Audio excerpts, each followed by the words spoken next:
Sturgeon cutting corners pulled out plans regard Cambo oil field received backlash from her people. Nicola Sturgeon's SNP-led government was branded disgraceful today after a Holyrood minister labelled supporters of future oil drilling hard-right extremists. Scottish Secretary Alistair Jack attacked the remarks as he warned the UK economy would be crippled without future oil. He said even when Britain has transitioned to net zero by 2050 there would be the requirement for some oil. Green MSP Patrick Harvey, who is a minister in Ms Sturgeon's coalition government, said he was delighted Shell pulled out of the planned Cambo field development last Friday. Bragging at the setback for drilling the new oil field, he said it was great the Cambo project looks like it's on the skids. Claiming only the Conservatives now approved with going ahead with the project, he added, the Tories are now isolated. It's only the hard right who continue to deny the reality. Asked for his response to the remarks while giving evidence to the Scottish Affairs Committee in Westminster this afternoon, Mr Jack said, I thought that remark as quoted is disgraceful. I support future drilling and I'm not a hard right extremist, just to put that on record in case anyone wondered. The Scottish Government has demanded Boris Johnson reassess the drilling licence for the Cambo field, saying it is currently incompatible with the UK's climate change targets. Only Westminster has the power to remove the licence for the plans. But hitting back at the claims from the Scottish Government this afternoon, the Scottish Secretary said, we have an oil and gas industry that is in transition, and the key is transition. We will get to net zero by 2050. But when we get to net zero by 2050, let's be clear, on current calculations, and Lord Offord and I met with the oil and gas executives the week before last, 35%, I think it's 20% oil and 15% gas, as a requirement in 2050 of our energy source. We need gas to make blue hydrogen and other products.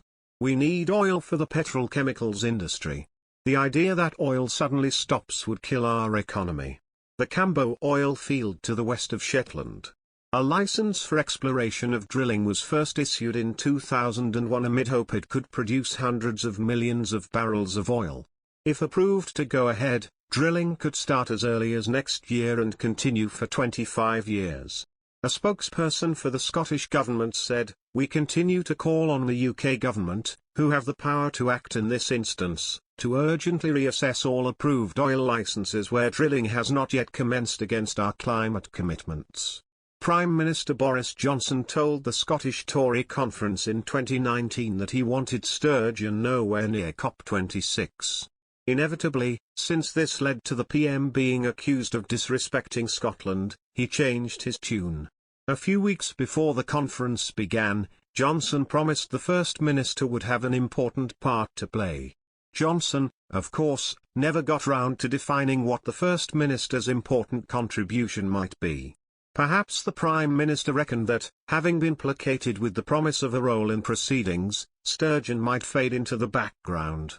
Instead, free of any official responsibilities, Sturgeon spent the duration of the conference making speeches, holding press conferences, and ensuring she was photographed with as many key players, including environmental activist Greta Thunberg and US President Joe Biden, as possible. Last week, Shell pulled out of the planned development of the site, a decision that followed Sturgeon's announcement that she was no longer in favor of work proceeding. Undoubtedly, Sturgeon's decision, and its impact on Shell's thinking, will enhance her recently developed reputation as an environmental avenger. But, beyond that, it's not at all clear what sense her position makes.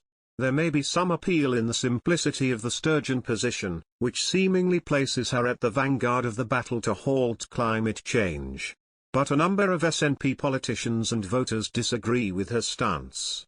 These nationalists surely support what Sturgeon has described as a just transition from an economy powered by oil to one that is carbon neutral. It's just that they, quite correctly, think Sturgeon has missed out the transition part. Destroying the North Sea oil industry, can it really be just 7 years since Sturgeon urged voters to back independence on the grounds that oil made Scotland one of the wealthiest countries in the world? Will not, I'm afraid, do much to solve climate change. Until the point at which we have viable replacements for gas and oil, They will continue to be necessary. Simply switching off production is not an option.